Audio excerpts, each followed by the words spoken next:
College online classes में मैं doctor रेखा सैनी आप सभी का स्वागत करती हूँ। बीए द्वितीय वर्ष प्रथम प्रश्न पत्र का आज हमारा विषय है रीतिकालीन कवि बिहारी। बिहारी पर आज हम चर्चा करेंगे। रीतिकाल के रीति सिद्ध कवियों में बिहारी का प्रमुख स्थान है। बिहारी रीतिकालीन कवियों में सर्वश्रेरोमणि माने जाते हैं। महाकवि बिहारी का जन्म परिचय इस प्रकार है। बिहारी लाल का जन्म संवत 1595 ईस्वी ग्वालियर में हुआ था। वे जाति के माथुर थे। उनके पिता का नाम केशव राय था। जब वे बिहारी 8 वर्ष के थे तब इनके पिता ने इन्हें ओरछा ले आए थे और उनका बचपन बुंदेलखंड में बीता। इनके गुरु नरहरिदास थे और युवावस्था ससुराल मथुरा में व्यतीत हुई, जैसे कि निम्न दोहे में प्रकट है। जन्म ग्वालियर जानिए खंड बुंदेले बाल, तरुणाई आई सुघर मथुरा बसी ससुराल। इसके बाद में ये जयपुर के जो महाराज थे राजा जय सिंह, इन्होंने आश्रय प्राप्त किया और यहीं पर रहकर इन्होंने दोहों का सृजन किया और अपना संकलन तैयार किया बिहारी सतसई नाम से, जो प्रकाशित हो चुका है। जयपुर नरेश सवाई राजा जय सिंह अपनी नई रानी के प्रेम में इतने डूबे रहते थे कि वे महल से बाहर भी नहीं निकलते थे और राजकाज की ओर कोई ध्यान नहीं देते थे। मंत्री आदि लोग इससे बड़े चिंतित थे, किंतु राजा से कुछ भी कहने की शक्ति किसी में न थी। बिहारी ने यह कार्य अपने ऊपर ले लिया। उन्होंने निम्नलिखित दोहे इस प्रकार से राजा के पास पहुंचाया। देखिए, जो एक बहुत कठिन कार्य था, किसी राजा के प्रति उसके कार्य के बारे में या उसके कर्तव्य को उसे बताना, तो ये कार्यभार किसने लिया? बिहारी ने लिया। और जयसिंह जो अपने कार्य से विमुख हो गए थे, उन्हें वापस कार्य की ओर उन्मुख करने का कार्य, जो महत्वपूर्ण कार्य किया, वो दोहों के माध्यम से किया। उन्होंने दोहे में लिखा, नहीं पराग नहीं मधुर मधु, नहीं विकास इही काल, अली कली ही सो बंध्यो आगे कौन हवाल। तो इस दोहे में क्या कहा गया है कि नहीं पराग नहीं मधुर मधु, कि अभी तो पुष्प में ना तो कोई पराग है, ना ही उसमें वह पूर्णतः विकसित हुआ है, लेकिन उसमें इतनी आसक्ति, जबकि वो अभी विकसित नहीं हुआ है, उसमें इतना आसक्ति क्यों है? और अली कली ही सो बंध्यो आगे कौन हवाल, अभी तो वो एक कली के रूप में है, पूर्ण विकसित भी नहीं हुआ है, और उसमें इस तरह आसक्त होने से क्या फ़ायदा? और जब वो पूर्णतः विकसित हो जाएगा तो फिर आगे क्या होगा, क्या दशा होगी? तो यहाँ पर कहा है कि जिस प्रकार उनकी नबोड़ा पत्नी, जो अभी बिल्कुल नई नवेली दुल्हन है, उस पर इस तरह आसक्त हैं, जब वो पूर्णतः विकसित हो जाएगी और सौंदर्यमयी हो जाएगी तो राजकार्य का क्या होगा? तो राज्य की तो स्थिति खराब हो जाएगी। तो इस प्रकार से दोहा कहकर बिहारी ने राजा जयसिंह को अपने कर्तव्य का बोध कराया। इस दोहे से राजा पर मंत्र जैसा कार्य किया।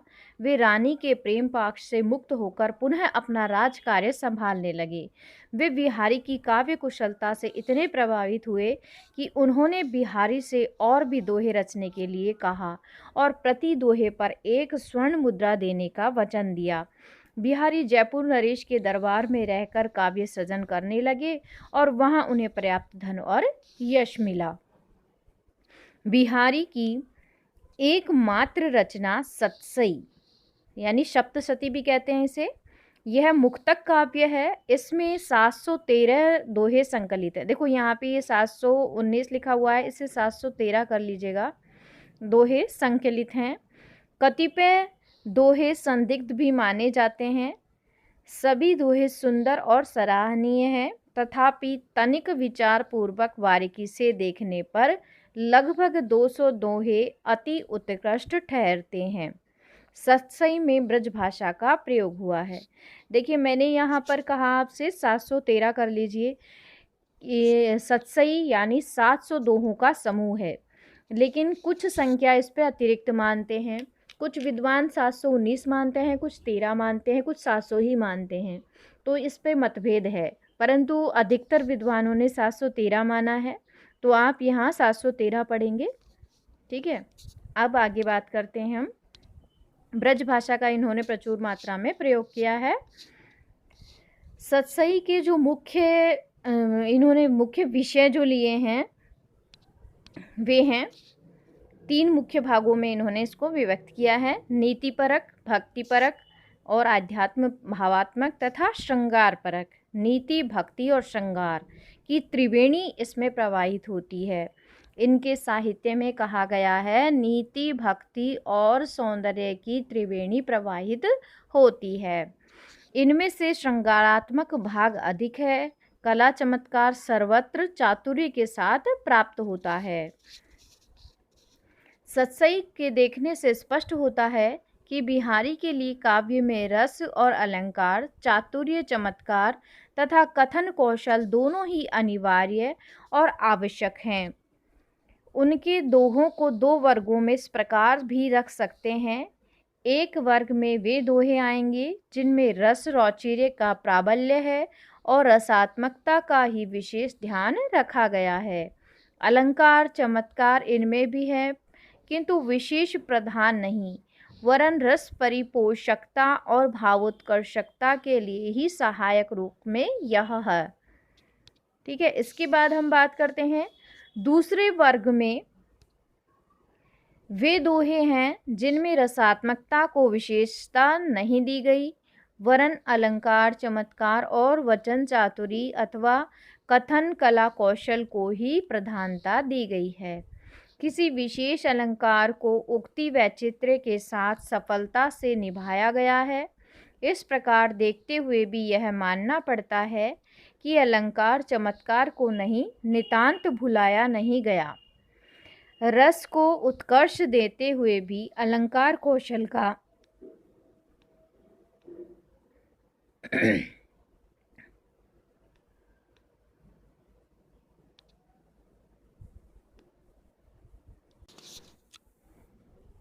रस को उत्कर्ष देते हुए भी अलंकार कौशल का अपकर्ष भी नहीं होने दिया गया। इस प्रकार कहना चाहिए कि बिहारी रस अलंकार सिद्ध कवि थे, रस सिद्ध नहीं। नीति विषयक दोहों में वस्तुतः सरसता का रखना कठिन होता है। उनमें उक्ति औचित्य और वचन वक्रता के साथ चातुर्य, चमत्कार ही प्रभावोत्पादक और ध्यानाकर्षण में सहायक होता है।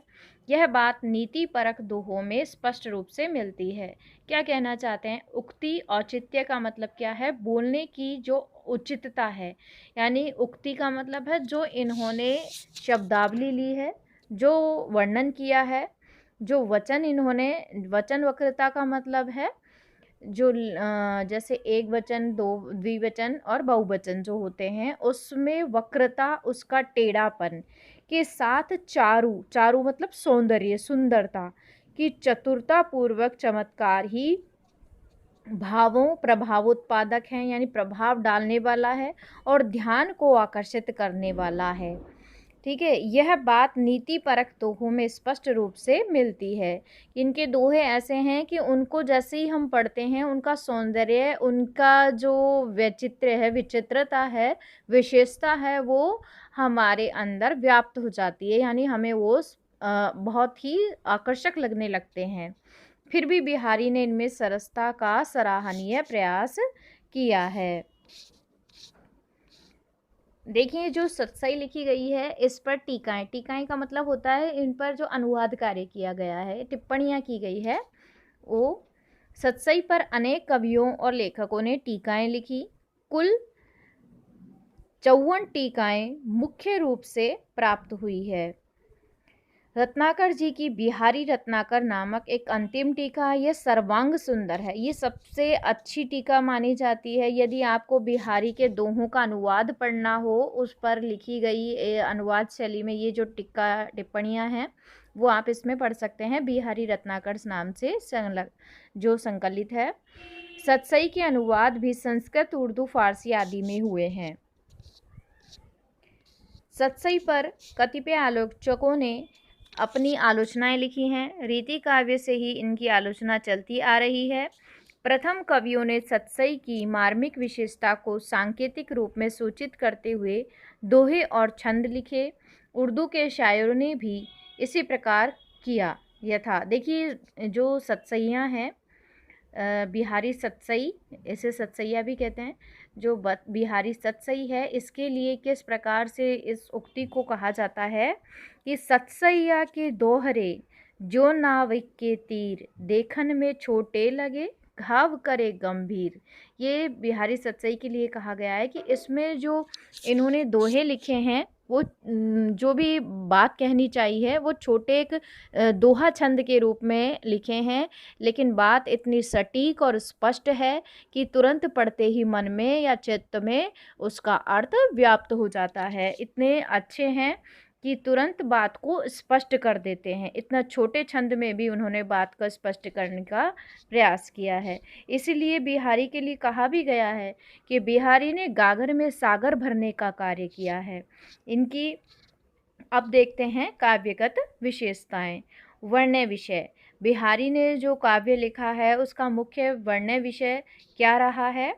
बिहारी की कविता का मुख्य विषय श्रृंगार है। उन्होंने श्रृंगार के संयोग और वियोग दोनों ही पक्षों का वर्णन किया है। संयोग पक्ष में बिहारी ने हाव भाव और अनुभवों का बड़ा ही सूक्ष्म चित्रण किया है, उसमें बड़ी मार्मिकता है। और संयोग का एक उदाहरण देखिए संयोग जो श्रृंगार रस के दो भेद माने गए हैं, वियोग श्रृंगार और संयोग श्रृंगार। वियोग श्रृंगार में विरह आता है और संयोग में प्रेम और सौंदर्य आता है। तो इसमें क्या कहा है देखिए, बतरस लालच लाल की मुरली धरी लुकाए, सोह करे बोहनी हंसे देन कहे नट जाए। यहाँ पर राधा और कृष्ण के बीच में जो अटखेलियाँ हो रही हैं, जो रास लीलाएं हो रही है, उसे स्पष्ट किया गया है कि बतरस लालच लाल की मुरली धरी लुकाए। श्री कृष्ण की उन्होंने ऐसे ही मजाक मजाक में मुरली यानी बांसुरी को छुपा लिया है, और कभी तो वो हंसती है, कभी मना कर देती है, कभी देने के लिए कहती है, कभी नट जाती है यानी मना कर देती है। इस प्रकार से वो हंसी मजाक कर रहे हैं। तो यहाँ पर भी कितनी सुंदर, कितनी मार्मिक अभिव्यक्ति उन्होंने की है। सौंदर्य का इन्होंने चित्रण किया है, श्रृंगार रस का चित्रण किया है। बिहारी का वियोग वर्णन बड़ा ही अतिशयोक्तिपूर्ण है। उन्होंने बहुत ज़्यादा बड़ा चढ़ा करके विरह रस का यानी वियोग का वर्णन किया है। यही कारण है कि उनमें स्वाभाविकता नहीं है। विरह में व्याकुल नायिका की दुर्बलता का चित्रण करते हुए उसे घड़ी के पेंडुलम जैसा बना दिया है। घड़ी का पेंडुलम कैसा होता है? हिलता रहता है, दाएं बाएं इस तरह से वो हिलता है। तो यहाँ पर आप एक उदाहरण देखिए, उनका एक दोहा है, इतियावत चली जात उत चली छसातक हाथ, चढ़ी हिंडोरे सी रहे लगी उस आसनु साथ। कि नायिका इतनी कमज़ोर हो गई है विरह के कारण, प्रेम के अपने प्रेमी के चले जाने पर नायिका बहुत ही विरह में इतनी कमज़ोर हो गई है कि जब वो सांस लेती है तो बहुत पीछे चली जाती है। 6 तक हाथ मतलब 6 हाथ तक वो पीछे चली जाती है, और जब सांस छोड़ती है तो वो वापस ही आगे आ जाती है, और ऐसी लग रही है जैसे झूला खा रही हो। चढ़ी हिंडोरे सी रहे लगी उस आसनु साथ, और उसकी सांसें इतनी तेज चल रही है कि एक बार जब वो सांस लेती है तो 6 हाथ पीछे चली जाती है, और जब वो सांस छोड़ती है तो 6 हाथ आगे आ जाती है। तो इतनी अतिशयोक्तिपूर्ण यहाँ पर उन्होंने वर्णन किया है। सूफी कवियों की आहात्मक पद्धति का भी बिहारी पर पर्याप्त प्रभाव पड़ा है। वियोग की आग से नायिका का शरीर इतना गर्म है कि उस पर डाला गया गुलाब जल भी बीच में ही सूख जाता है। देखिए आपकी कितनी अतिशयोक्तिपूर्ण बात है कि जब बिहारी की जो नायिका है, इन्होंने नायिका का चित्रण किया है कि उसका जो शरीर है वो इतना विरह के कारण, विरहाग्नि में जलने के कारण इतना गर्म हो गया है कि गुलाब जल, जिसे हम बहुत ठंडा पदार्थ कहते हैं, शीतल पेय कहते हैं, उसको उसकी बूंद जब उस पर गिराई जाती है तो उसके शरीर तक पहुंचने से पहले ही वो सूख जाती है। ये यहाँ पर इन्होंने वर्णन किया है। देखिए उदाहरण, ओंधाई सी सुलकी विरह विथा विलसात, बीचहि सूखी गुलाब गो छीटो छियो न गात। यहाँ पर कहा है कि पूरी की पूरी शीशी गुलाब जल की विरह से व्यथित शरीर पर जब डाली गई तो वो इतना उत्तप्त था, इतना गर्म था कि बीच में ही गुलाब जल के छींटे सूख गए और एक छींटा भी यानी एक बूंद भी शरीर को छू नहीं पाई, इतनी तेज गर्म है। यहाँ पर भी अतिशयोक्तिपूर्ण वर्णन है। विरह का वर्णन इन्होंने बहुत ज़्यादा बढ़ा चढ़ाकर किया है। अब हम देखते हैं इनकी भक्ति भावना। भक्ति भावना से ओतप्रोत जो दोहे इन्होंने लिखे हैं वो बड़े ही मार्मिक हैं। बिहारी मूलतः श्रृंगार कवि हैं। उनकी भक्ति भावना राधा कृष्ण के प्रति है और वह जहाँ जहाँ भी प्रकट हुई है। सत्सई के आरंभ में मंगलाचरण का दोहा राधा के प्रति उनकी भक्ति भावना का ही परिचायक है। मेरी भव बाधा हरो राधा नागरी सोई, जातन की झाई परे श्याम हरित धुति हुई। इस दोहे को स्पष्ट करेंगे हम। हमारे जो पहला दोहा है वो यही है। अध्ययन जो आपका अध्याय है, प्रथम अध्याय, इसके बाद में जो अध्याय आएगा बिहारी, उसमें तो वहाँ पर हम इसका स्पष्टीकरण करेंगे। ठीक है, अब हम बात करते हैं। बिहारी ने नीति और ज्ञान के भी दोहे लिखे हैं, किंतु उनकी संख्या बहुत थोड़ी है। धन संग्रह के संबंध में एक दोहा देखिए। मति न नीति गलित यह, जो धन धरिए जोर, खाए खर्चे जो बचे तो जोरिए करोड़। यहाँ पर उन्होंने नीति यानी नियम ज्ञान की बात कही है कि मति न नीति गलित यह, जो धन धरिए जोड़, खाए खर्चे जो बचे तो जोरिए करोड़।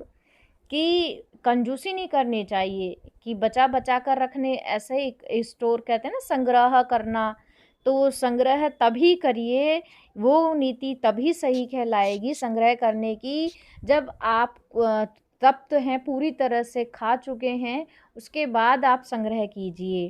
कि जोड़ जोड़ के रखने से क्या फ़ायदा, एक दिन सब कुछ यहीं रह जाएगा, ऐसा कहते हैं हम लोग। तो मति न नीति गलित ये है कि ये जो हमने एक मति, हमारी एक जो सोच बना रखी है कि जो धन धरिए जोड़, जोड़ जोड़ के धन को रखने की, तो खाए खर्चे की, खाने से क्या होता है, खर्च हो जाती है, तो बचे जो जोड़िए करोड़, और जो बचे उसको ही जोड़ने का प्रयास करना चाहिए, यानी कि ज़्यादा लोभी नहीं होना चाहिए। ठीक है, इसके बाद में हम देखते हैं इनका प्रकृति चित्रण। प्रकृति चित्रण में बिहारी किसी से पीछे नहीं रहे हैं। षड ऋतुओं का उन्होंने बड़ा ही सुंदर वर्णन किया। षड ऋतु मतलब 6 ऋतुओं का, 6 ऋतुएं मानी गई है, तो उनमें से ग्रीष्म ऋतु का एक चित्रण देखिए। कहलाने एकत बसत इही मोर मृगबाग, जगत तपोतम वन को सो कियो, दारिद दाद निदाद। तो इस प्रकार से इन्होंने प्रकृति का भी बहुत सुंदरता के साथ में वर्णन किया है। बहुज्ञता, बहुज्ञता का मतलब इन्हें जो ज्ञान प्राप्त था विभिन्न प्रकार का। बिहारी ज्योतिष, वैदिक, गणित और विज्ञान आदि विविध विषयों का बड़ा ही ज्ञान था, अतः उन्होंने अपने दोहों में उसका खूब उपयोग किया है। गणित संबंधी तथ्य से परिपूर्ण यह दोहा देखिए। कहत सवे बेदी दिए, कहत सवे बेदी दिए, आंगू 10 गुनो होत, तिये लिलार बेंदी दिए, अगिनतु बढ़त उदोतु। यहाँ पर उन्होंने, अब आगे देखिए भाषा, भाषा के संबंध में देखते हैं।